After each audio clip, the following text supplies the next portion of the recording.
find out all the particulars, more information. Could you give do you have his phone number or his contact information? You can give it Your number, and then I'm like, I went back and read it 3 times. So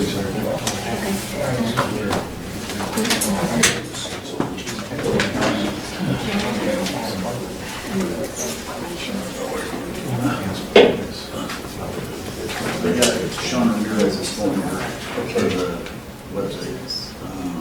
561 is the area code. 312 Okay. 2508.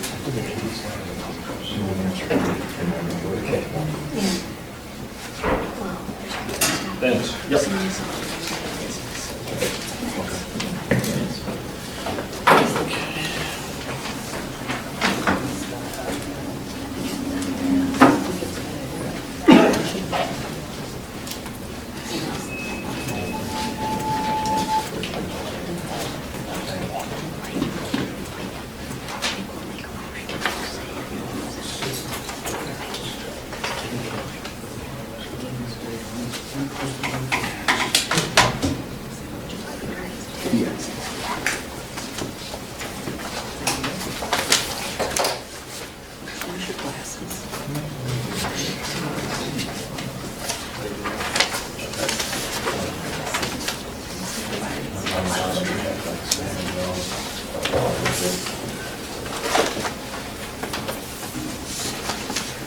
With my stuff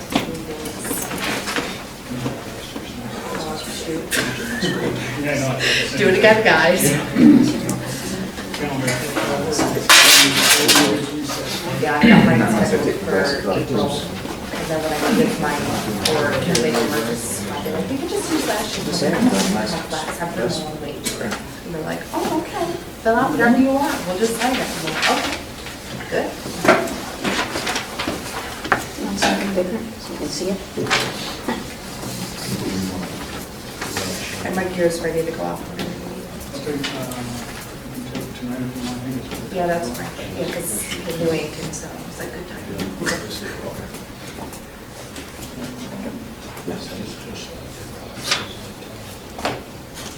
Everybody's in the back.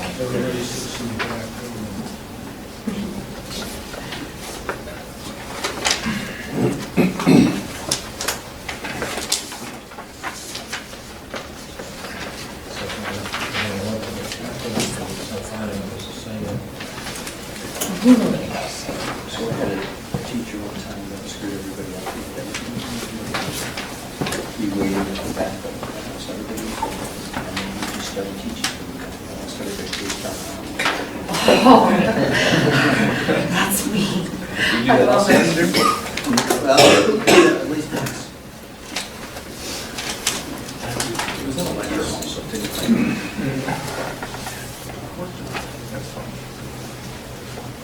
It's a thing that people complain about. Well, that's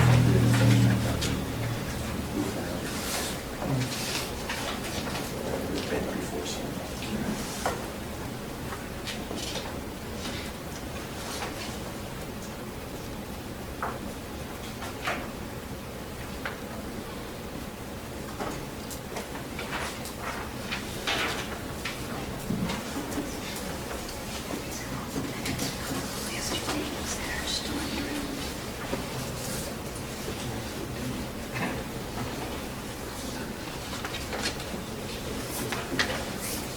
This is probably small.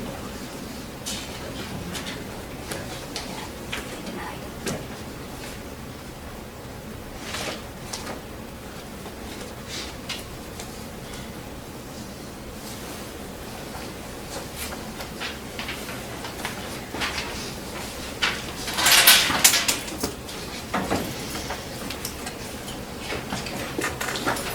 Okay, according to the phone at 6:30, I will call the meeting to order. Heather, can you please take attendance? Chairperson Heisenberger, Here. Commissioner Leckers, Here. Commissioner Long, Here. Commissioner Duval, Here. Commissioner Catchmark, Here. and I have everyone in attendance. This is Chief Cotman, Bruce Treat, our purchasing officer, and we have our district council, Mr. Pinsky, present tonight also. I'd like to open it up to public comment. I don't see a whole lot of people tonight. We have been setting a time limit for public comment. I don't know if we need to do that tonight. But let's go ahead and, as usual, please keep the comments on the subject. We'll be following Robert's Rules of Order. Ask the speaker for recognition and 2 minutes or less. Is there any public comment tonight? Chair recognizes Joyce Joyce. Cutman, Fire Department Secretary. I have information for the sign. Do you want me to do that now around the fire department? Either or. right. Yeah, I got a space for fire department, and Steve's not going to be here tonight No. because he said he's sick with the COVID. Yeah. The sign, all of the meetings are on the sign.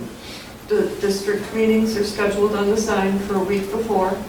For all of the meetings that are the third Monday of the month. I sat down and did all that last weekend.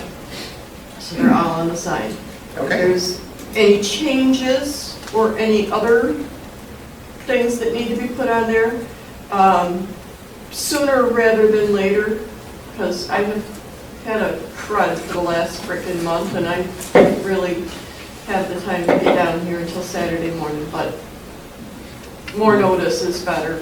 As soon as we know, we'll let you know, and I'll usually do it through that. But all of the Monday night, the third Monthly Monday meeting. standard meetings are scheduled. Okay. So if there is a glitch, let me know, but they should all be fine. Okay, very good. The only other one you'll need to know about will be like the district elections, which is the second Tuesday of December, correct? Yes. And the other one will be the mandatory budget meeting, which is Third week of October, any day. Okay. Those are the only of them off. Yeah, I know there's usually a couple of things, so just FYI, they're all. We'll know what they are anyway, so the set times are. Those, the regular ones are all scheduled though. Okay, I did do that the other day. thank you. Any other public comment? Jeff Breeze. The chair recognizes Mr. Breeze. This is in regards to the camera removal in the workout room. About 6 months ago, in June, July, and August 2022, Commissioners Rhoda Duvall and Ketchmark voted to install and activate 2 cameras in the upstairs ready room and unready room of the firehouse. Despite strong objections from the fire department members per written and presence in the meetings, as well as the dissent of the 2 commissioners, Leckers and Heisenberger, as documented in the minutes, these 2 cameras monitor the decompressed lounge and gym area of the fire station, accessed only by fob of the fire department members. The upstairs cameras are unnecessary and unwarranted, given the full security in the rest of the building, no insurance discount, no present for need in the first place, and based on the documented objections of the fire department. As a gesture of goodwill and partnership with the fire department, I'm asking commissioners to evaluate the decision to remove those 2 upstairs cameras, as well as update the East Bloomfield Fire District security camera policy to reflect the removal. This action will go a long way in regaining the collaboration between the 2 entities. And I am donating my time, if that happens, to take those down. As you know, that's what I do, George. Do you have that statement, or can you provide that statement to us or to Heather, so that we can have that you just made? Yeah. Okay, so I have it all Sure. captured. Yep, Make it easier on me, thank you. absolutely. Okay.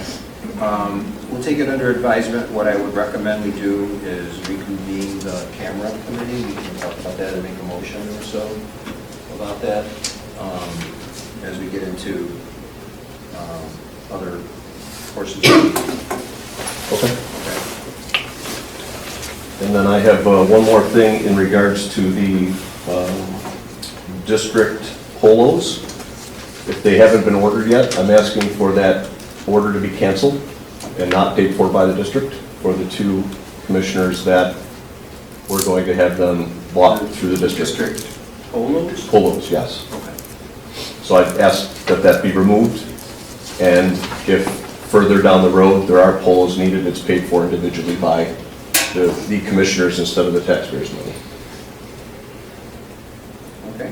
You can bring that up when we get into new business. Okay. That's all I have. Have they been ordered? Yeah, but now we've got a new commissioner, so we just need to update our sizes. But they've been ordered already? Yeah, they've got the shirts. Shirts. Is there an invoice? There was no The invoice? shirts right? are already ordered. Okay. Can I ask something? And I've changed size. I found down 4 sizes. It's up to Commissioner Dahl. I sure will. Anything else? Yes? Well, in relationship to that, if they've been ordered, we've changed commissioners, and she hasn't been sized, I haven't been sized. I think we should discuss that. Okay. All right, I'll actually put that under old business then. There's no sizes, no invoice, how can it be ordered? You were going to say something? I was just saying there's been no invoice submitted and sizes submitted. I don't know how they could have already been ordered. We'll talk about that. Good. Any question? No? Any more public comment? Okay. Fire department, you're the only representative then? Okay, just the sign? Just a sign, that's all I had. Okay, all right, thank you. All right, we'll move on to minutes. Everyone has a copy of the December 19th minutes? I only found one minor thing, it was just a typo. Let me go away. It's on page 4 of the December meeting minutes. December 18th? Yes. On page 4, last paragraph, 1, 2, 3, 4, 5 lines down, it says Bailey Rad instead of Bailey Road. Oh. That's all I want. Haley Rad. The 19th. I'll fix it. Are there any further corrections or additions to the December 19th minutes? Okay, I'm going to make a motion that we approve the December 19th minutes with the correction that Zach noted. Can I get a second? I'll second. Second by Zach. Any discussion? All in favor, please say aye. Any opposed? That's carried. We have unfinished business in terms of the December 9th minutes. At the last meeting, they were not approved. It was nullified, what was nullified. So I'm going to, again, ask about the December 9th minutes that were already previously distributed. Are there any corrections or additions to the December 9th minutes? Can I get a motion to approve the December 9th minutes? I make a motion that we approve the December 9th minutes. Thank you, Mr. Long. And can I get a second? I'll second. Seconded by Zach. Any discussion? Okay, all in favor, please say aye. Aye. Any opposed? Thank you, that's carried. They opposed it last time. Membership. I have Wait, nothing. George, Oh, we need yes. the organizational minutes for January. I've also provided to you guys. Okay, organizational meeting minutes. And that was January 5th? No, January 4th. 4th. Yeah, can we have that updated in the header? It Yes. just says January 23. Yeah. All right, so make that correction in January You got it. 4th. Can I get a motion that we approve the minutes with the correction of January 4th? I'll make that motion. Okay, Zach? I'll second. Seconded by Commissioner Long. Any discussion? All in favor, please say aye. Any opposed? That's carried. Thank you, Heather, for reminding me that. Thank you. All right, membership. So I have not yet attended a membership meeting because I was appointed after the time of the first department meeting in January. So I will report on anything membership related. Does anybody else have anything membership related? Commissioner Ball, Commissioner Ketchmark? I provided Heather with some physicals from the end of 2022. Jeff Breeze, Rich Nicholson, Brian Rayburn, and Sarah Kuhn, a new member. I also received 2 return of duty letters for, I guess, this year. from Terry Hall and Jim Barton. Both will be returning. Terry's has returned to duty, Jim will be returning today. So Jim had a shoulder injury that he sustained at work, so I have those letters, and Heather has all of that documentation. So that was really the only thing from the membership committee that Okay. We'll segue right into the chief's report, okay. since you've got the floor. December run report, total of 25 calls. The big winner was trees and wires down from the, from the blizzard. Total of 13. They ran 10 or 11 calls that day. 2 MVAs, 2 auto alarms, a CO activation, a special rescue in Button Park ×2, a tired hiker and a injured hiker. Mutual aid tanker request to Mendon for a working structure fire. A pair of EMS assists, a controlled burn, and an EMS echo call for a total of 25. I have a full end of the year report that I'll submit to Heather. We ended with 202 calls for the year, down slightly from the year before at 228. The top 5 call types that we responded to in 2022 were medical EMS assist, assist EMS squad, MVAs, automatic alarms, electrical wiring pole, wires down. A lot of that was driven by the weather. And mutual aid cover assignment, standby and move up, basically mutual aid request. And then water problems. So those 5 call types represent 70% of our call responses. Of the 202 calls we responded to last year, 123 of them occurred between 6 a.m. and 6 p.m. 79 occurred between 6 p.m. And 6 a.m. And we spent 167 hours responding to calls between 6 a.m. and 6 p.m. versus 42 hours between 6 p.m. and 6 a.m. And I'll have all of this for you, Heather, so don't. I know.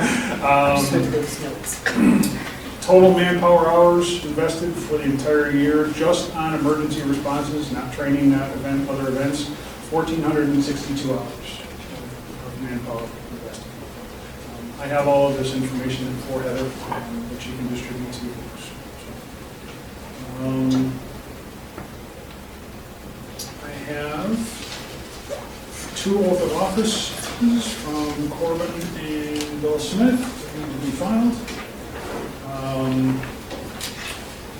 Under the, just for what it's worth, I received a letter. Excuse me, wait, correction. Is that oath of office or is that the I'm sorry. Ethics. Code of ethics? Code of ethics, my apologies. I received a letter from the Fishers Fire District from Chief Chapman, basically due to stuff going on in the Fishers Fire District. They are reducing staffing over there, so if we call them for mutual aid, instead of getting 6 firefighters, we're getting 4. So that just, it's an operational thing, but just wanted to make you aware that that mutual aid, we cannot get quite as many people as we normally would anticipate. Judd Rodcastle dropped this off to me. This is addressed to Phil Rhoda, East Bloomfield Fire Department, 10 South Ave. Yes, I looked into that, and I had spoken with the Red Cross. It's the Red Cross there. I think it's They have probably this year's stuff. changed that. This should be for the February blood drive. Okay. They have changed the address. They apologize for that, and I told them I can't guarantee delivery when they send it to the wrong address. Yeah. So apparently that's been going on all year long. Yeah. So Judd passed that to me, and I said I would pass it to you guys tonight. So, that's really all I have until we get to procurement and other stuff afterwards. While we're talking about that, just very quickly, Chief, I did also discuss with the Red Cross and with the county. We had a question come up around Christmas time with regards to a call from a church member about whether or not the district could be used as a warming location.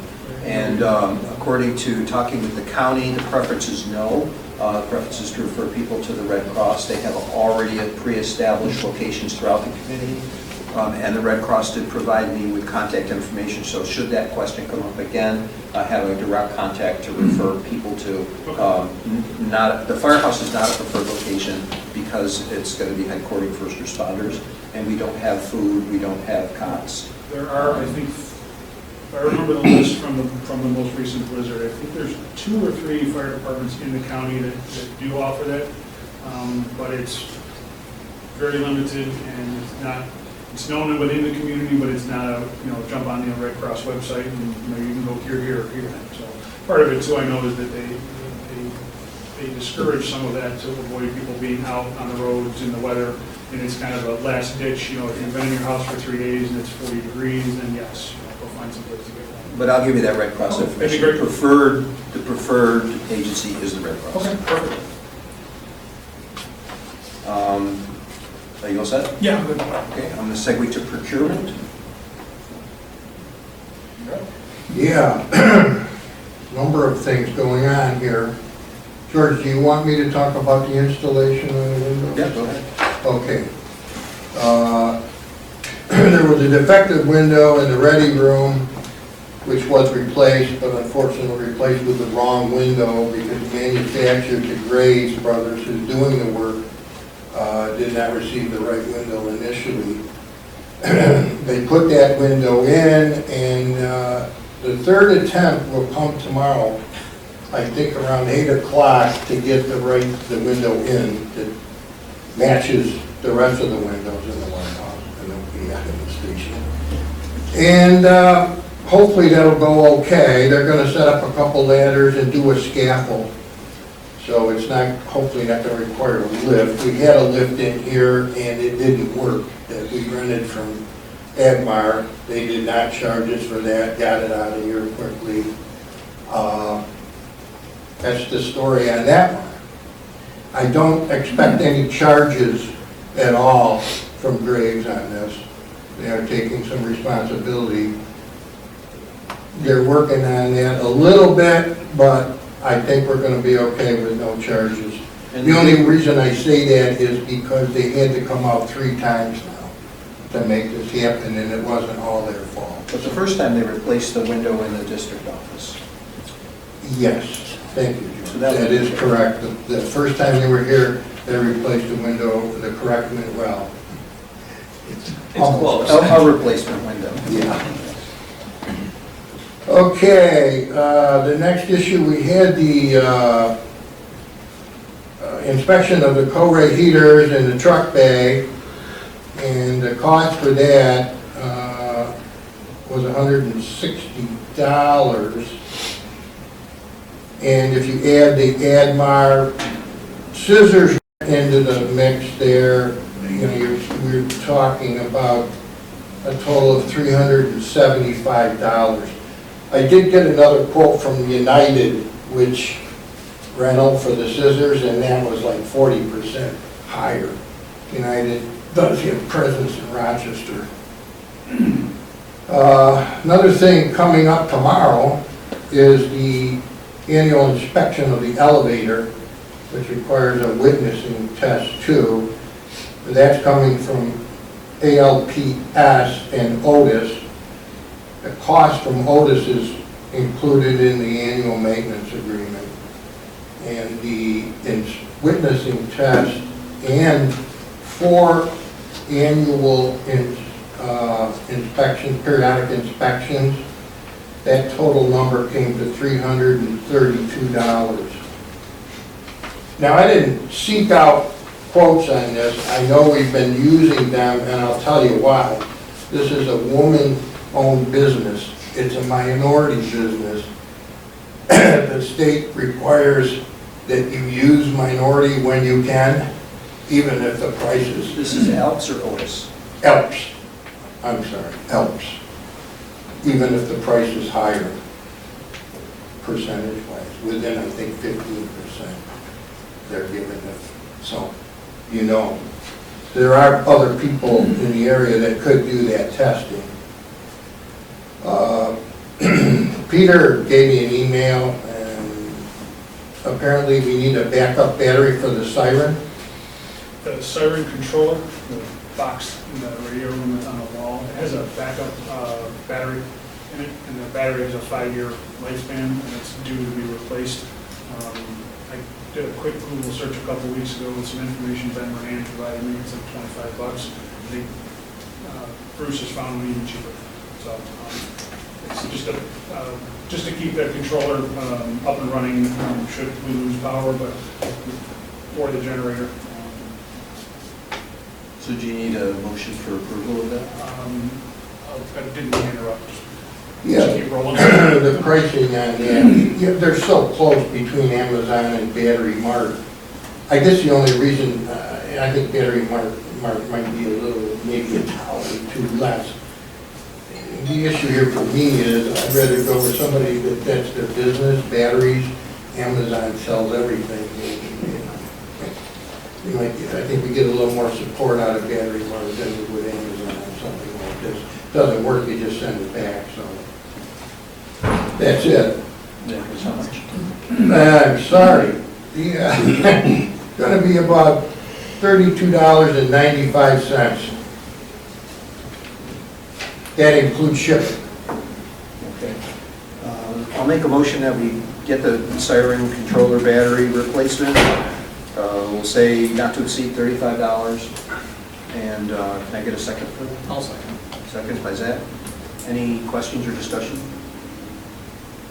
Okay, all in favor, please say aye. Aye. Any opposed? All right, Bruce, that's carried. One question I have, Bruce. You Go ahead. talked about this earlier. Can other people on the board help me? Was that pump, the sump pump, ever replaced in the elevator pit? It was supposed to be, but that That was like last year, wasn't it? Or 2 year years before? ago. was 2 years ago. 2 years ago. But they didn't have one, That was gonna fit right. and it was, that guy was a separate contractor from Otis, so everybody had to come back and crib up the thing, and I can't remember if it ever got, we bypassed it? I think it's bypassed now. Wasn't the pump okay? Was the oil sensor that was bad? It was the oil sensor, but the oil sensor cost more than the whole thing, so he was gonna order the pump and the sensor and I'm not sure if that ever happened. I didn't know that. One footnote on that. Was the door locked? That's a very expensive pump. Probably had. That's gonna go into the thousands of dollars, if, I'm gonna say $3,800. I did a little research on that. When Otis is here tomorrow, I'm gonna ask him to go down, if he will, in the pit, and I'll have him take some pictures with my phone, so we know the model and what this thing You is. can check the status if it's running or not. Yeah, Because the remedial action that we did was a whole lot more than the cost of the pump. So it's worth it to have the pump functioning. Because once that water and oil mix in the pit, it was ridiculous. So And oil got in the sensor and wouldn't allow it to function correctly, apparently, so. I don't know if we'll be able to determine whether or not the oil sensor is working, it may come on. if you can test it to see if the pump kicks on. You might want to call Otis, because they have to bring cribbing, they won't go down there unless there's some type of cribbing involved. There's no lockouts on it. Oh, they're due like 8 o'clock tomorrow morning, so. Yeah, I know there has to be a lockout before somebody goes down there. And they might have this, like, one guy used a clamp, another guy had 4x4s, so it's kind of Yeah. just for safety's sake. Just see how they will go tomorrow, if we have to We'll call see how it it. goes, yeah, I'm assuming if they're inspecting it, they're going to bring something with them. yeah. The other thing I had is, I don't know if it's in communication or what, but I had some dialogue with Zach on the possibility of buying I'll call a purchasing module through QuickBooks, which would enable us to use that PO. There's some advantages to that. Zach and I are going to talk about it. Yeah, it's something we're gonna kind of discuss, see how to best do this, since we do our bookkeeping outside of this place with our bookkeeper, seeing how to coordinate that, see if it's even possible to really kind of coordinate like we want, since we're not doing the bookkeeping in-house. So just kind of seeing, that way we can negotiate our terms a little better, we can have better record keeping.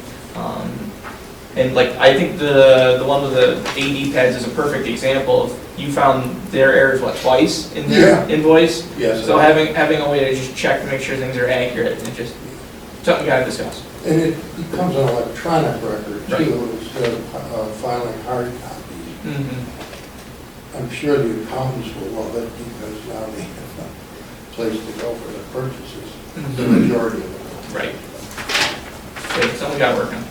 You're gonna get back. Yeah, we'll come back next month, hopefully we'll Or have, something. yeah, we'll hopefully have something all hammered out by next month. Yeah. I'll entertain adjournment. Sure, I had one other thing. I'd like to send Bruce searching for some handheld carbon monoxide detectors for the chiefs. I carry one that I purchased on my own, but I'd like to, I found one.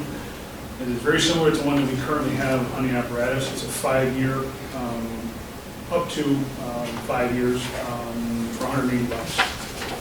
So I'd like to get 4 of them, and I'd like to send Bruce shopping to see if he can find them a little cheaper. And I guess I'd like to ask for approval to purchase them not to exceed, say, based on some shipping costs, say $740.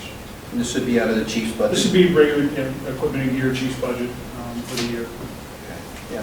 There's been a couple of occasions, especially during the storm, where we're literally scattered across town and the truck could be committed for, several minutes and maybe we'll at least get an initial reading to know whether we can keep them inside where it's warm or do we need to get them outside because there is an actual CO issue. So it's not quite disposable technology, but it's pretty close. Works out to about $35 a year. And that 740 covers how many? 4. And so I came up with 716. I'm going to just say 740 based on shipping and whatever else we throw in there. All right. If that's all out of the chief's budget, I don't think you even need a motion. Okay, I just, We can approve it, yeah. I just, We'll go ahead and make a motion then. I just like to make sure that, you know where we're spending. All right, so I'll go ahead and make a motion to approve up to $740 for gas meters, 4 units. Any second? I'll second. Second by Zach. Any discussion? Questions? All in favor, please say aye. Aye. Any opposed? That's carried. 4 of those. Please, thank Come you. on. Treasurer's report? Yes. Here, you guys can share a copy, you can pass that down, share it down there. So, where's my copy? So overall, not a huge lot going on this month finance-wise. RG, again, it's up this time of year because, well, it's colder. And it's more expensive than it was prior year, so it's up a little bit. Heather and Bruce for their services here. Churchville, we had some repairs to the air leak on 712. Did that ever get resolved, or are we still waiting to figure that out? No longer leaking. Cool. Well, let me rephrase that. No longer leaking is bad. How Did bad they is it repair now? it or just stop on its own? No, they did 2 or 3 trips.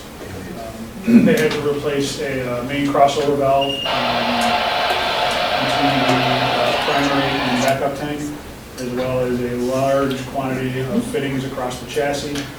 And I think both rear brake chambers needed extended overhaul to stop leaking. So it's closing in on a 17-year-old truck. It leaks, but it's no longer leaking to the point where you can't move it. It's only losing about 1 to 2 psi about every 2 days. So it's as good as it's going to get for its age. Barring a complete disassembly of the entire brake system, which I don't think we're going to be able to. Not considering this alone was $3,400. Like I said, it was multiple trips and multiple parts, and because you can only do so much, and let it sit for a day or 2 to see if it would bleed down, and then he was able to come back in and he actually used air conditioning dye. He looked for leaks in air conditioning, and he injected that into the air chambers, the air tanks, and it would push it through the system. And any place it was green on the chassis, it was leaking. So. Furnace for cleaning, HealthWorks, we had several physicals come through. That was, I think, 4 in total. That sounds exactly right. 1, 2, 3, 4, yep. Regional International, we got some DEF fluid. Emperor Access is our internet. Michael Long got his training for the commissioner training, so we're reimbursing him for that. Rick Rayburn's got some mileage coming his way. Ryan's Services, that was for when they came out to that service call to look at the floor heat because it wasn't heating and it didn't have any pressure in the system, so that was that. Stan Steel Agency, that was for the cancer insurance. Statewide machinery, that is for the gear extractor and drying cabinet we talked about last month. I bought 2 lighters to light the stove in there, so $5 for me. And then the village wants to get paid for the water that we've used. So as of last Wednesday, when I had bills to hand to the bookkeeper, we had $27,697.88 worth of charges. As of tonight, we've got a few more. We got Frontier Communications, it'll be an additional $252.02 for our telephone. The Messenger Post, charge legal notice for the meeting, $29.94. National fuel for our natural gas use for the month, $816.91. I have the invoice from RL Powers for the $160 we talked about just a few minutes ago.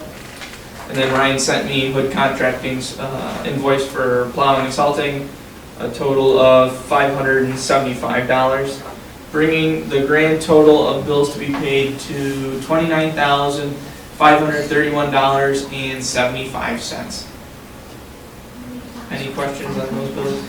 Motion to pay the bills? I would like to. I'll make a motion, we pay the bills, $28,531.75. I get a second? Second. Second by Commissioner Long. Any discussion? All in favor, please say aye. Aye. Any opposed? Thank you, carried. In order to pay the bills, I would like to transfer $30,000 from the savings to the checking. Okay, let's go ahead and make a motion to transfer the $30,000. Second, please. Second. Second by both Commissioner Ketchmark and Long. Any discussion? All in favor, please say aye. Aye. Any opposed? Thank you. Okay, transferring. Going to the bank reconciliation. I went through the uncleared checks. As of today, all but 2 of them are uncleared. When you went to the PC and wireless shop, you handed them the check, right? Yeah, and then he handed me a computer. It was really kind of cool. That's the way it's supposed to work, right? Well, yeah, they haven't cashed the check yet, so. Really? Yeah. So, I guess, Well, so the Canandaigua location is, they're owned by a parent company, and I want to say Penfield. Net 360, Net 360, is it Penfield? yeah. Okay, so it may have just. maybe in process still? Maybe in process. Okay, we'll give it another month. Okay. Just so you know too, the bill for the lift came on the credit card. Yes. Okay. I got the thing in the office to match up with the statement when it comes. The only other check that's outstanding was for our one election worker. The post office, for some reason, would not deliver it to his address, even though it was the same address that he gave me and he's lived at for years. So I just hand delivered it because he's over on the same road, so that was close enough. Moving on. As of the 16th, when these statements were printed, our CD balance was $211,583.07. The balance in our checking account, due to, why is that negative? Oh, because of outstanding checks. Because the outstanding checks, it shows negative $13,042, but the account, according to the online banking, has never gone negative. As of the 16th, for the bank, it was $14,797.06, and the savings, $636,166.77. Moving on. You still shouldn't show anything negative though, even still, because you always have a problem. Right, it's because of an outstanding balance when the date was printed with the checks that she wrote, because the transfer hasn't been made yet as of this, so it's just QuickBooks. Moving on to the profit and loss, fairly standard month.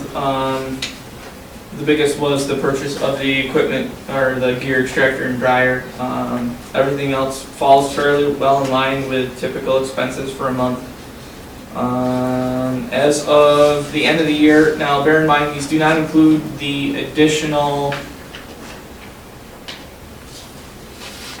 $1,833.87 of expenses we just added to this. But as of the printing of these statements, at the end of everything, our total surplus at the end of the year, barring the additions here, $73,263.04. For the equipment reserve? Yeah. Towards, We can classify as much or as little towards equipment reserve as we so desire. Any questions on the financials? Okay. So Ryan handed me some information regarding NY Class. They are an investment kind of firm specializing in investment policy or investment for fire districts. And so I read through their packet. The village uses them. And Mike, I believe you said the school and town also use them? Yes. Okay. 100 other fire districts use them too. Right. So I asked a few questions after going through to Kathy. She's the regional representative for them. I asked about whether or not they were FDIC insured or otherwise fully collateralized, and she says they are fully collateralized because they're using government municipal bonds as well as New York State bonds backed by New York State. So everything in there satisfies that requirement. They only have one option for fire districts to choose, so it's not like we can play around with it. They have their set portfolio for us. They actively manage it, and they include their fee of the active management portion in with the rates that they advertise. And as of this email, which was a week and a half ago, the average was paying 4.7%. They do have a comprehensive listing. It is administered by professionally managed public trust fund advisors. All their fees are included in the interest rate they pay out. They don't have any transaction fees for moving money in and out of the account if we ever need to. They do have an online portal that we can move funds to and from our other accounts, so we can see the balance, see how it's performing. We do not have any management capabilities over the holdings themselves. They allow for daily liquidity, so we can make withdrawal, and as long as it's prior to noon, it will be processed same day. Afternoon, it will be processed the next day. There is no minimum or maximum dollar requirements for investing in their fund. They do have an audit completed annually and is available on their website if anyone's so interested in reading it. so would this replace one of our CDs? I think it would be in addition to. It would be something we look at in addition to, because the rate is much better and it offers far more liquidity than the CD does. They do offer monthly statements that are available through this portal. Does anyone have any other questions regarding this investment strategy or option, I should say? How much were you thinking of investing in what funds? Well, I guess that's open to discussion. And where are the funds now, just in the savings? So, like I said, we currently have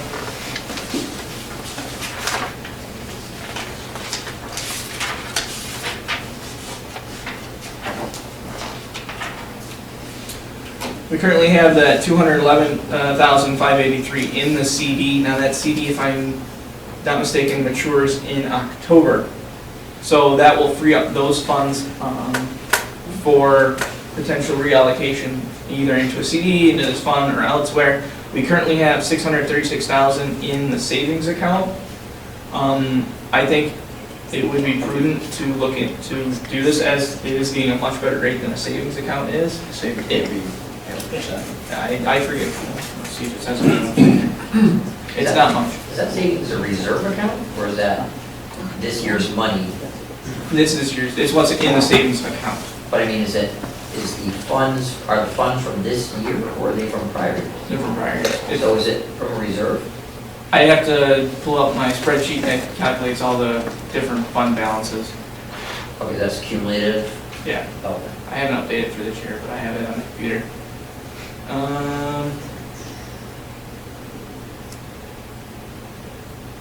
It's loading, yeah. Let me just do some quick basic math here.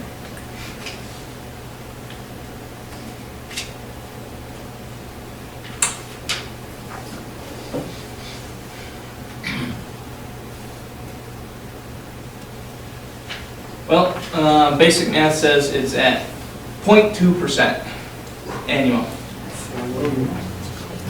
we should. So I think it would behoove us to move forward. Does anyone have any objections if I contact Kathy to start the registration process? I think it's a great idea.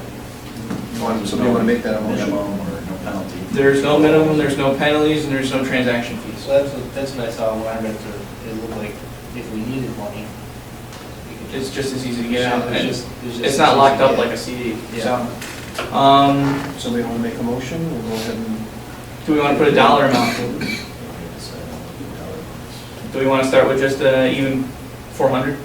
Does that seem reasonable? That's $400 or 1,000. Make the money work for us. I'll make that motion.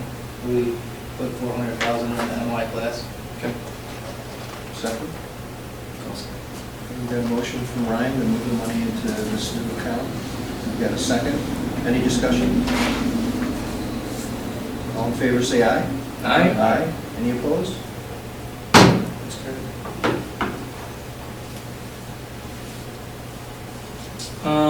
That is all I had for financial, unless someone's got any questions on anything or something I missed. Oh, we got a question there. George, Recognizing gas reflectors. where's the 73,000? We can You move didn't that. discuss that, did you? I mean, you didn't discuss exactly what you're doing, No, I don't believe we actually did. No, well, because you said you were going to look up, I believe that normally that after the remainder. Well, I've got is to update the allocated number to- with the additions for this month. But generally, it gets allocated into the equipment reserve fund for the future. right? That's truck. what I understand, but nothing was ever really said what you're doing. Yeah, I got to get I'll get the final year-end numbers once I get the bills to Don to update our QuickBooks. But that's where it should go. Mhm. Okay. Mr. Pinsky, in honor of your time, when do you want to go to executive session? Do you want to do it after we discuss some more business? Do you want to do it before? Up to you and the public, I only need about 5-10 minutes with you. Okay. Okay. It's obviously cheaper getting me out of here sooner, so. Well, okay, be respectful of your time. Okay, what do you want to do? I'm just doing correspondence Yeah, next, so, you need your correspondence. yeah, I'm fine with that, change that. Okay, then why don't we go into a quick executive session, and then we'll hear from Mr. Pinsky. So I'll ask if everyone can please leave, and cameras off for the executive Right, I need session. just the 5 commissioners. Camera for me, please. I was gonna tell you about it. Yeah, because I got it, I was like, I'll get it. Yeah, Yep. that's the user and password for the plot contract. The door was unlocked. I thought so. It was, I remember seeing the green light when I came in, so. And I actually locked the crash bar because the generator sometimes screws it up, Monday night, so. All right, so back onto our agenda. Sorry for the delay. Correspondence? Yeah, let's do it. Well, yeah, I'll run through it quick. So we got legal notice that is posted, pass that to Heather to file away. The post office is hiring, volunteer fire insurance sent us notice. The Association of Fire Districts sent us notice of a seminar coming up if anyone's interested. That same San Dimas, California, that makes it look like a government forum trying to get us to buy their employment poster. Another one about an employment poster, the village newsletter that comes with a water bill if anyone's interested. There you go. Another notice from the volunteer fire place. And Uline sent the catalog, so anyone want the Uline catalog? Actually, that should go to Bruce. Well, we can file away. That is all I have for correspondence. Apparatus? Here it is.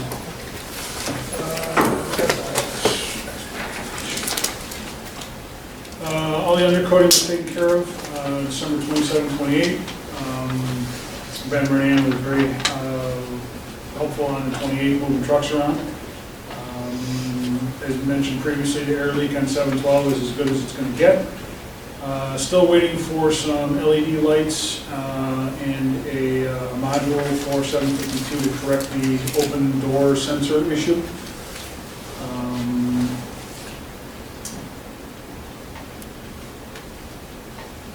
And that's all I got on apparatus. Quick question, Peter. Do you have, did they give you an invoice when they finished, or are they gonna send a bill, or? The undercoating place. When I asked him and I said, do you need contact info? He said he already had it. Okay, I've not seen it invoice for that. He hasn't called, so. He's severely behind on billing, I just saw him over the weekend, so. Okay. So he's like, he was saying he's horrible at it, but he'll get it. You don't make any money that way. That's what I tried to tell him. That's his problem. Buildings. Window treatment installation status? Well, Bruce went over part of it, I think, but I don't know anything about it.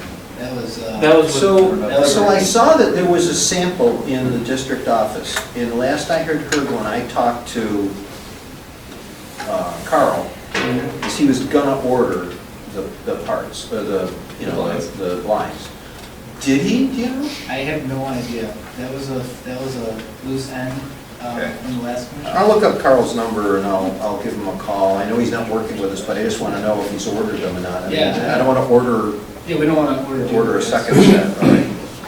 And as far as other building things, Bruce kind of gave the update. Yeah, I think everything else is good. Okay. What about the leak in the mezzanine? Leak in the mezzanine. I haven't heard about it. The one by the pole that leaks all the time, and one that's that one.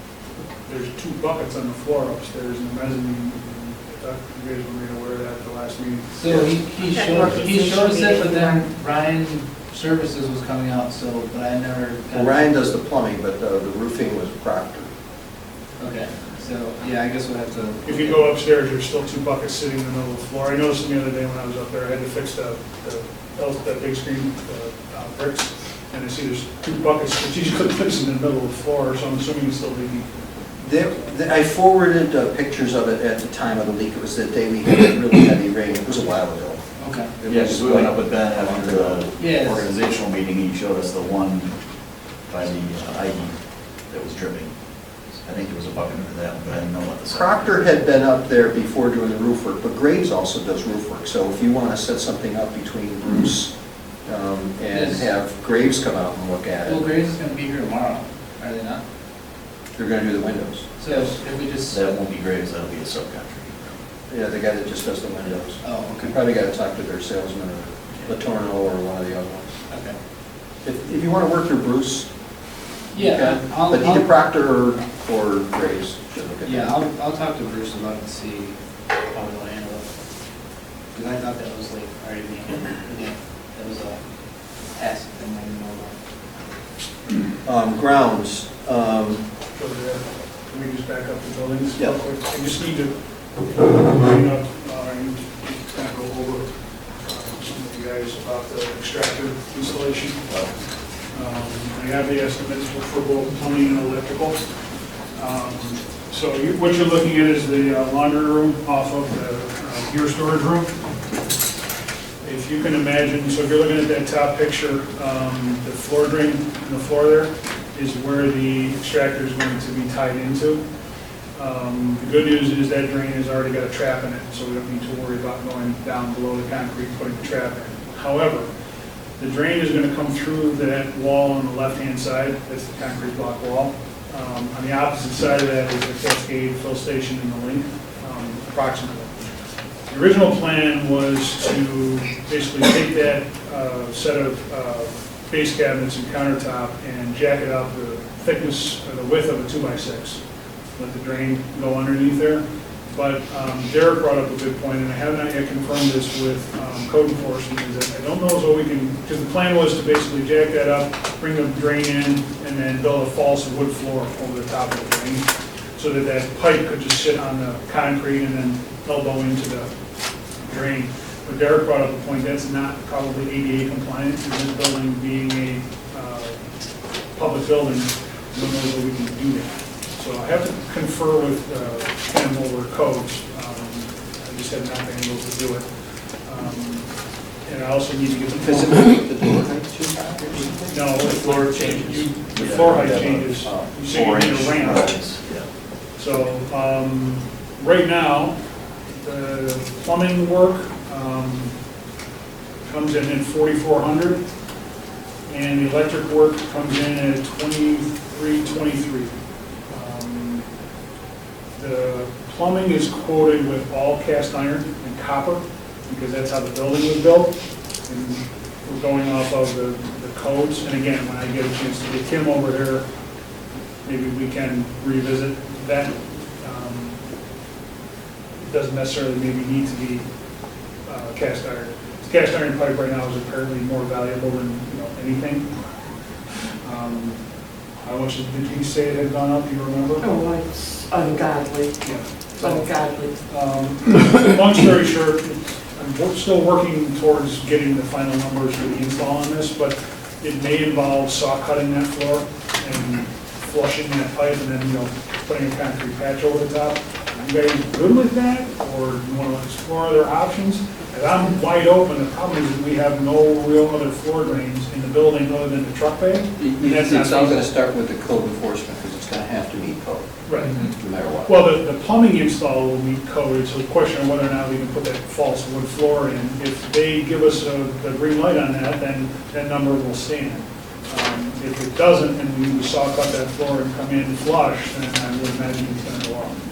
So, Dave, you're talking to Dave Starkin? starting. Did he have any other recommendations, or is that the only? Well, getting to that drain is the recommendation, based on the location of the machine. The problem with this not the problem, first of all, it's 4 feet tall by 4 feet deep, so it's much deeper than a traditional, Maytag. But when it's on its rinse spin cycle, it imparts over 1,100 pounds of force to the floor, so it has to be hard bolted to the floor. We thought about going into mezzanine, but I'm not sure that floor is rated to take that kind of pressure. That air compressor runs, and that mezzanine vibrates. And that's only an air compressor. There's not a lot of other options. The truck bay floor drains really aren't an option, because it's nasty contaminated water. You really want that in the If you cut into the floor, now you lower the level, is there a problem potentially with that, because now you're coming in? No, because the where machine, track is? the machine on the other side of the wall is sitting on an 8-inch pedestal, and it's not pumped out of the machine. It's gravity. It's a gravity drain. Do we know if there's PEX in that floor? Um, In this room? I know in the truck bay there is, but Don't if believe there's so. in-floor heating, you're not cutting the Right, slab. I don't believe there is, but I'll have to get back into the architectural drawings. I believe it's strictly in the truck bay. Is there any value to having an engineer look at the floor of the mezzanine to see what that is rated for?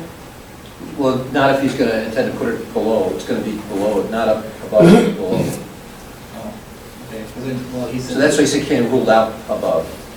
So below, it's going to be down on the floor where The the weight is not the issue, it's the where the cascade vibration. system is. If you're up there and that air compressor is running, you can physically feel the mezzanine moving. The question just is, can we put in a false stack, and is there maybe something we can do to be ADA compliant? Yeah, I guess, Put a little ramp at the end or And something. that's where I'm going, I needed to kind of feel you guys out to see. I would prefer going with the deck. I'm all about it, right? No, right, because that 4,400 is going to go up. Yeah, He has to soften for that. So I guess you have it all rested. Right, so, and just the wire right is Rob DeLiba, the guy that did the generator work, and also did the circuitry for the upstairs. The plan there is to grab power for the extractor out of the panel that is right there in the mezzanine as soon as you come in. and the power for the line cabinet will come from the sub-panel out of the ready room. It's borderline putting them both in that downstairs panel, that pretty much takes that panel and shuts it completely down, like you can't put anything else in it, and if there's any kind of future expansion downstairs in the truck bay, radio room, that area, power would need to come from a much farther distance, so that under the heading of let's not fill that completely up and leave a little room for expansion. And the panel upstairs is already stubbed through the wall to go into the unready room, and it just has to make a right-hand turn, pop out the wall, and run straight down. So it's actually, he's about a quarter of the way there. He just needs to go through the block wall on top, which he had no issue with. So that's where we're at with this. I'll have more information as I talk to code enforcement. Okay, grounds. Any update on the status of the survey? So we should be hearing from them, I would imagine, probably next week, because like I said, now that the year is coming to a close, they're buttoning up everything, so they should be able to get to us for that. And as far as the property damage, I think that we should take the recommendation of the VA and accept the 500. And then in the springtime, we'll add it to our tasks of an additional for our lawn and landscape contract. Okay. And we'll just add it in, and we'll have $500 that we can just put into that for that project. All right, so let's make a formal motion that we will accept the proposal of $500 as settlement, and based on the recommendation of the Ontario County District Attorney. I'll second. Okay, seconded. Any discussion? I'll just add that it has the approval of our attorney. All in favor say aye. Aye. Any opposed? Okay, I'll contact the district attorney tomorrow. Insurance? Getting together to go over the new policy for this year. That's on the agenda for this week's meeting. I did contact State Fire about the 2 questions you had from the last meeting and the cancer insurance. Called them twice, hasn't called me back yet. I don't know how reputable or timely he is in calling people back, but I called the state office, that's the only number I could find, so I don't know if he's gonna ever get back to me. I'll probably draft up an email. Before he gets back, so. Do you need any more with that PESH reporting? I have it all on at home, so I can. I just added a note with that. Yeah, yep, I've got she sent me the download for it. So, other than that, I'm good. Old business, we talked about the website for the district. Sean Ramirez is not here, he's not able to make it tonight, so we're going to have to put that off. And also based on information provided by our attorney, Commissioner Long has some light reading to do. Yes. So we'll need to go into that. Also, social media policy, our attorney has not had a chance to review that, so that's also going to have to be put on hold. I will make sure that I forward him that and the additional information first thing tomorrow. So unfortunately, we can't do anything forward on that. Is there any other old business to talk about? Well, first I'd like to just say that I'm going to read this and update the specification, which I'll then circulate to individuals or the commissioners for any feedback. If it's okay, I'd like to create a small team, couple public, and also somebody, 1 or 2 from the department. Department or commissioners? Department, well, and if Zach or somebody wants to work with me, certainly the commissioners too, so that we can get going. The next stage would be to finalize the specifications and look at the possible vendors For the website? website. Okay. I don't think the department needs to be involved. This is a district website. True, but there are things on there that might involve the department. I mean, for instance, one of the things that people didn't understand is what is the difference between the department and the district? And I think that would be good to have a district look at that. Well, we could just put a link on our website page to the department, to the department page and let them explore it on their own. If you want to set up a committee, a subcommittee, I would recommend having yourself and at least one other commissioner on it. If you want to have input from the department, you can. But this would be a district function, and you can have a public member on it too. That's up to you. But this is a district function and a district site, so. It's really just an informational website, isn't it? Really, it's Yes, it's going to be notices and mostly minutes and- informational, and a lot of the regulations on there sound like it's going to be dictated what you can and can't do anyway, so. Yeah. It's probably here's who we are, here's what we do, a calendar, and how to rent the room, and here's how to get the minutes. Yeah. It's probably been a lot like the town website, which is basically what it is, right? It's just, Yeah. here's where the meeting is, and here's when it's held, and Here are the minutes and. If you want to set up a committee, you could do that and then come back to us with some recommendations in that, and we can follow up on that. We're stalled anyways because, like I said, thought we were going to hear from Sean tonight, so you can go ahead and pull that together. And is there anyone on the commissioners that wants to serve on that subcommittee? I mean, I can, Mike's already kind of bounced a few ideas off me, but. Okay, and if you want to pull together other members, you want to pull somebody from the public and somebody from the department, that's fine. It's up to you. Then come back next month with a recommendation or with your specifications. Yes. Okay. Okay. All right. There you go, you have the committee. Any other old business? New business? Were you going to, I'm sorry, were you going to discuss cameras at all? I think based on the discussion with the district lawyer, I think we're going to put that off and have no discussion on that right now. Okay. And the other one was the polo shirts.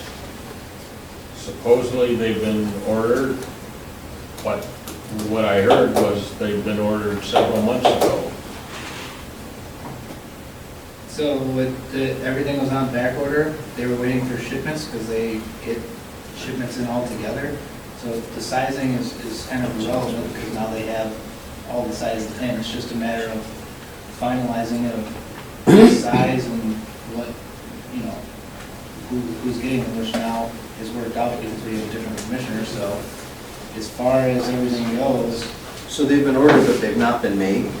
So they're not, so the order that we were going to do, the order itself, and then we were on back order waiting for clothing to come in.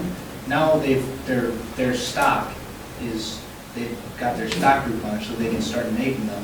So now it's just, but I said we'll just wait because we have an election.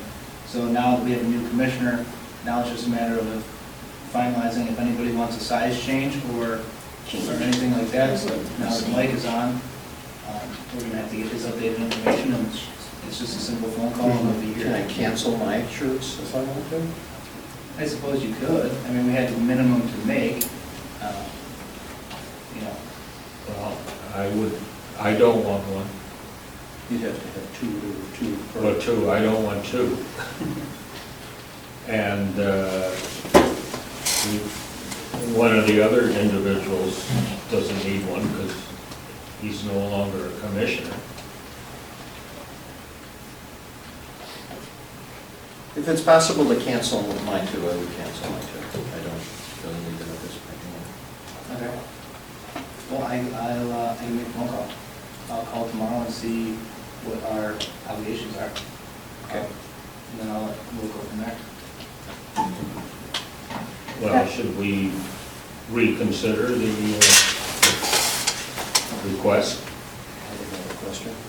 I'm sorry. I was gonna ask, instead of something, like that we have to wear, maybe it would be nice if we just got like little nameplates, so it's a little bit nicer than the piece of paper I have to print out, or like tape and stuff, and then if a new commissioner does get elected, we can just remove that nameplate, they can have it as a namesake, they're not wearing it out in the public, because they're not official anymore, and they're not that expensive, maybe we do something like that for each of you guys.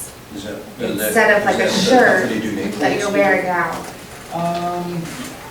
Or just like in I'm general. sure that I'm sure they probably sub it out, but I can ask them about it. Sure, I mean, I can ask them. Not necessarily that company, but just like in general. I mean, they do all kinds of stuff. Because you want to be I'm sure identified. I can ask them. Nameplate's good.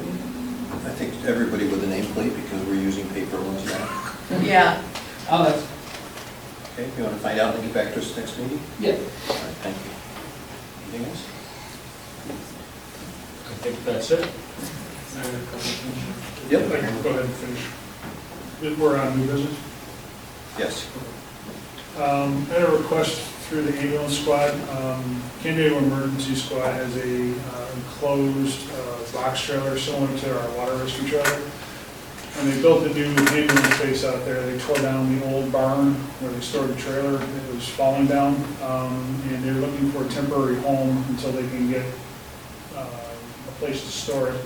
It's really not exactly construction season right now, so I had a request through the ambulance squad to see if CES could bring their enclosed trailer and store it in the truck bay until spring. So they have 2 bays that they're renting from us right now. My understanding is they aren't using all of the space. Correct. They can do whatever they want to in the 2 bays, as far as I'm concerned. And so they're paying for it. So, I'm okay with that. I double check. Yeah, no, they're renting I 2 guess as long as bays. they're not in our way. And right now, they're not using one, so. Is there plans to have a second ambulance? I'm sorry? Is there plans to have a second ambulance back again? You have to ask them, it's their decision. There's I would another say- ambulance I would say coming. probably not. They just said that there was another, and back me up on this, Corbin, but it'll be labeled East Bloomfield. Well, Yeah, that's just gonna take the one that's there. Okay, so they'll still have the open bay, that's coming soon. I think the days of 2 weeks Yeah. sitting here are probably done. Just the cost of replacing and maintaining, and they are constantly, mechanical and on their end, and they can't have 2 rigs sitting here, because we can't staff them anyways. Speaking of EMS, we have 2 members of the department that are EMS only. Fire district currently requires that all fire department members get an annual physical. However, these members do not respond to any fire-only calls. They respond only as EMS. They would be covered under Candidato Emergency Squad. You don't need to make a decision tonight, but it's probably something you need to look at when you're doing your policy review. I know that was on your list. To see, if nothing else, it's money you don't have to pay for 2 physicals. I don't think it opens you up to any issues, because they're operating at an EMS call, and if they are operating when the fire department is called, they would come as EMS squad, and they're covered. But are they coming as EMS with East Bloomfield Fire Department, or are they coming as There is no such EMS? thing. Remember, the ambulance squad is now controlled by a... Right, but are they responding EMS as Candidato Emergency Squad? Yes.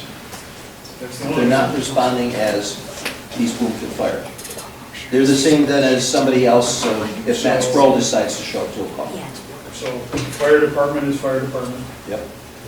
EMS is EMS. If they go to a call together, it's fire and EMS. EMS is covered under CES. Right. Fire is covered under the district. Yeah. But they're responding as CES members? Well, they're responding as East Bloomfield Volunteer Ambulance Squad, a division of Candidato Emergency Squad. Right. So it says on the door, right? On the ambulance door. The question is that the fire district has always required an annual physical for any member of the fire department. While these people are members of the fire department, they are technically not responding as fire department members. I know it gets a little muddy, but... I think that's something we're going to need to review. Okay, I don't disagree, but I just need to plant that seed, because we have 2, possibly 3 people that fall in that. It's a super narrow window, but it's still, you know, I don't know how much is health board charged for physical. Yeah. Can they respond as fire department personnel or only as? They're not trained. So they are only responding as EMS. So let me ask you a question, would they ever be dispatched to a case where fire only was dispatched?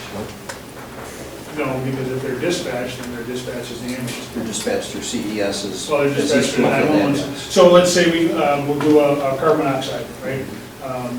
Fire department goes for a carbon monoxide alarm, we show up, and holy shit, there's a CO issue here. The incident commander is going to be dispatched, give me an ambulance.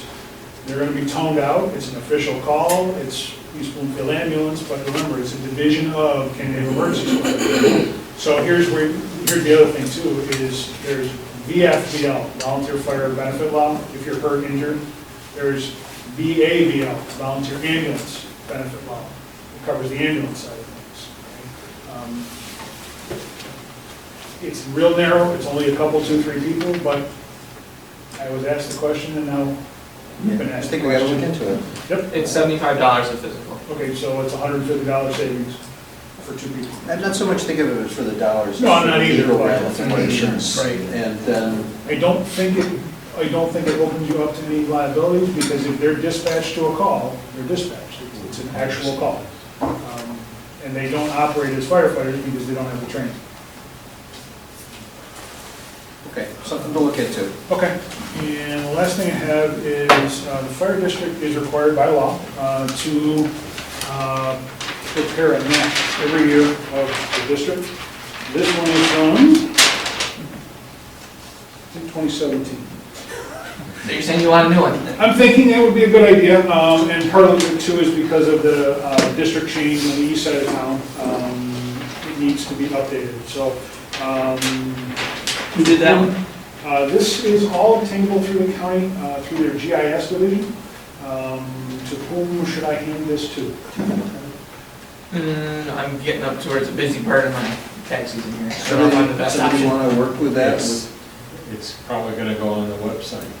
All right. But much of this is actually, you can get most of the data right online, but to get the actual physical map production, I don't know if there's a fee. If it is, it's probably a minimal printing fee.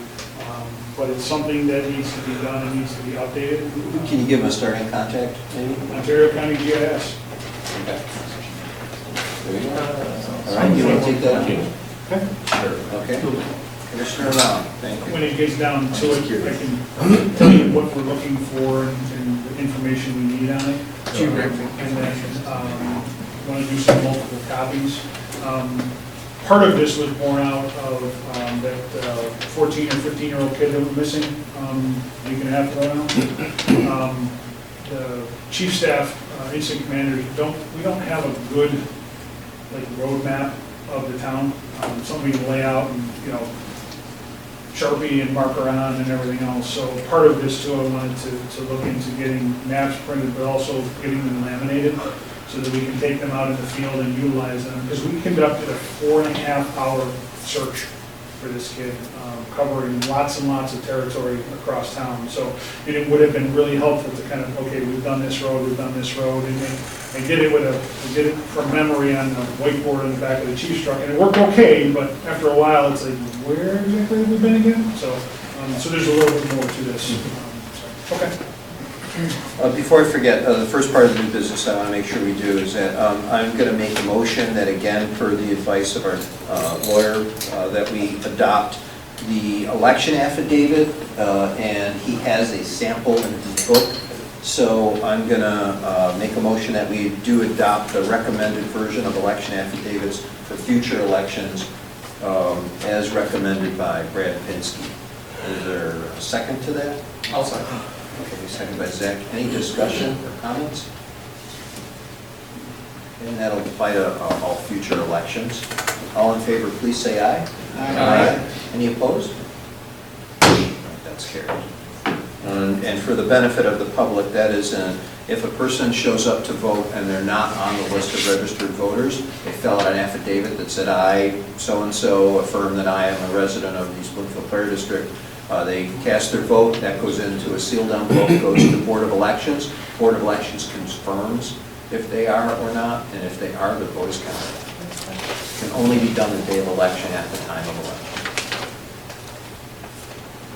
Okay. What else? IT report? Okay. I worked on the computer for probably 10 hours or so. I finally reset the entire system to Windows 10, updated the software, the drivers, and the firmware. The taskbar and search are now functional. The start menu is now visible and functional. MS Security system has been updated and functional. Wi-Fi, OneDrive, printer are connected and work, and all files and folders now sync to OneDrive. And what that means is it's not a backup, it's an active connection, so that if you write something on the computer, it automatically is updated on the cloud. And Zach was mentioning that his company is going towards that. We've been talking about it, yeah. Yeah, and I used it for years at RIT. All the confidential information that we had was actually on the cloud. Our laptops didn't have any data on it, so if someone stole the laptop, it didn't do them any good because they had to have the connection and the password to the OneCloud. There are currently, the system will not support an upgrade to Windows 11. It's an Intel i5 system, and MS requires an i8 processor above for Windows 11. So we probably will need to look at getting a new desktop computer sometime in the future. When did we get that rebuilt, refixed? 2 years ago? It's been longer than that. It's been a while. Geez, Yeah. it doesn't seem like that long. You're thinking of the fob computer, which crapped itself and left us without unlocking doors and people without fob But I access. thought that other one too. No, that one, Tim Wixon bought that off the internet. It's like the cheapest thing you could possibly get.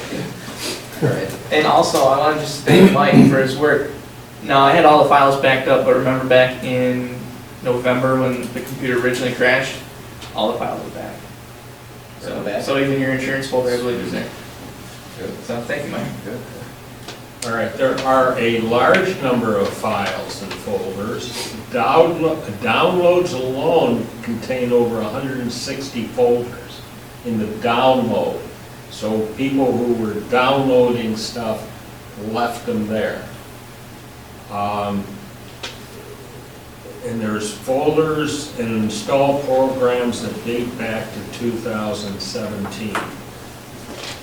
Now, what I would like to do or suggest is that all the files and folders prior to 2022, I'll put it in the best I can into a year folder, 2017, 2018, 2019, 2020, etc. With 2023, this year, I will start a folder for each of the major systems or activities. In other words, there'll be building, there'll be IT, there'll be apparatus, insurance, secretary, now treasurer, financial, and so for this year, everything having to do with those different activities will go into that folder. And then next year, we'll have a date on each of those folders, and then we'll have grounds 2024. And that way we'll have everything separated. Fine with me. It definitely is cleaning up. Then the next stage will be to increase the security on the system. Yes, we will not be leaving the password on a sticky note on the bottom of the keyboard. No, I'll put it under the chair. Don't do that. Don't read that. No, Okay, thanks. Anything else on that? I don't think so. Were all the passwords changed? What? Were the passwords updated? Yeah, No.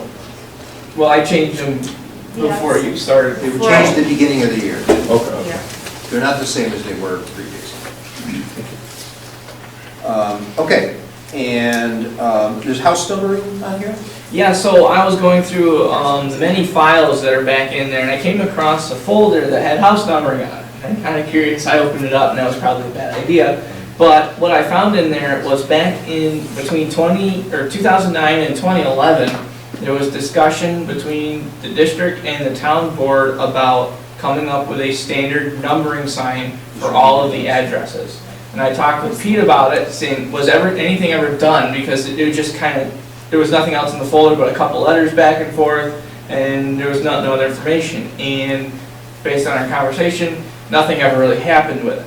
So the only reason I bring it up is because it seems like a good idea for safety and being able to adequately respond to events, and nothing was ever done. So I just wanted to bring it up. Perspective on that. Well, you don't know. That's Chief Electric. Thank you. Well, you do not know, the town board said no, you cannot do that. Now, that may have changed somehow, but that's where I stopped. Okay. They would not allow us to do that and change something to the fact that, in paraphrasing, if the town or the district has 911 in it, you don't need it. No, that doesn't solve the problem at all.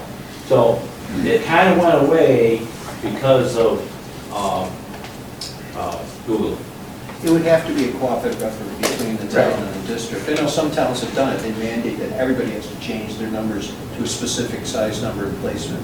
Some of them even, is it West Bloomfield, is it that they put them out in front by the driveways or somewhere? Bristol. Bristol. And the They different didn't want colors to do it mean different because things for their building. it was piggybacked with the zoning, Right. and every time you got a new permit, you had to get a number, Okay. and it was gonna cost people more money, so they didn't want to do it. I just brought it up. That's how it was then. At this point, if it's dead with the town, there's no point in us moving forward. But that was also a decade or plus ago, so. I thought you had to have a number on your property. You have to have a number, but this would be mandating Oh, the that's size certain. and color and placement. So the building code reads that the number has to be no less than 3 inches tall and has to be a contrasting color to whatever it's mounted to.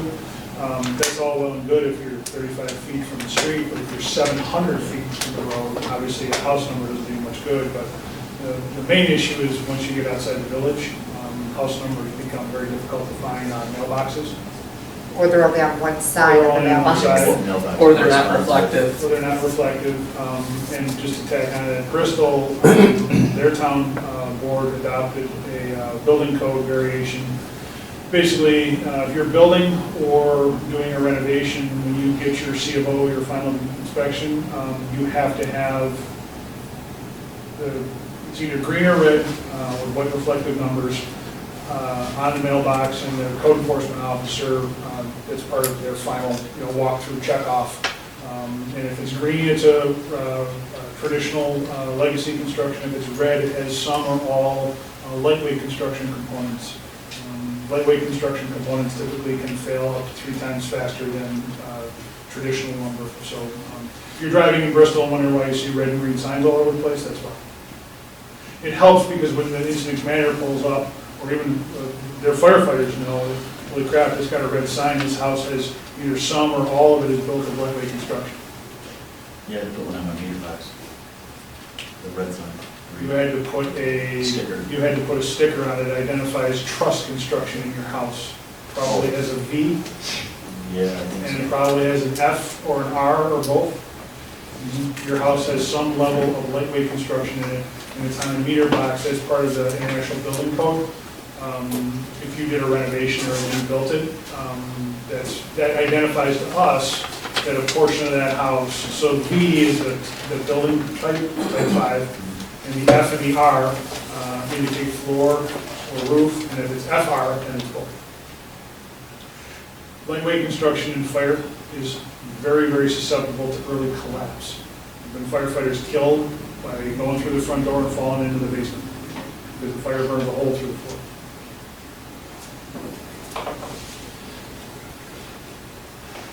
So, are we going to just I consider just that thought my- matter as dead? Well, I just something I thought I'd bring up.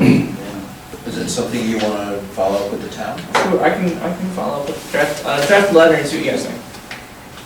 What? I'll draft a letter and see what you guys think. Okay. Just see if we can get a response out of Anything else? I had added on there the letter distributed to the community prior to election. I think we kind of discussed that in our executive session, so I will, at this point, not go any further with that. We'll just drop it. Yep. Quick question, the public would like an update on that, to see kind of what's going on. On the last meeting, it was called for 2 resignations, and we don't have any update on what's going on. Yeah, well, so I followed up with that with the state, with the comptroller's office. And I was referred from that to the, because it was not a financial question, I was referred to the office of the Committee for Open Government. I have an opinion from them that they sent to me, which I did send to our district lawyer. And our district lawyer has not taken any action on that. So at this point, that as far as I can go with it, as far as those 2 things go. As far as, we did discuss tonight some things, so hopefully we'll be moving forward. And there isn't much else to say about that. Thank you. motion to adjourn. Anything else? I guess just so it's mentioned outside of the executive session, just that I will be working on the fund balances with Brad to clean those up. Moving forward, trying to improve upon the financial reporting of the district. Okay, motion to adjourn. Second. All in favor, say aye. Aye.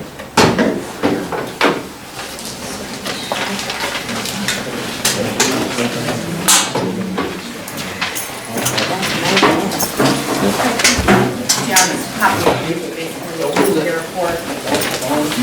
report.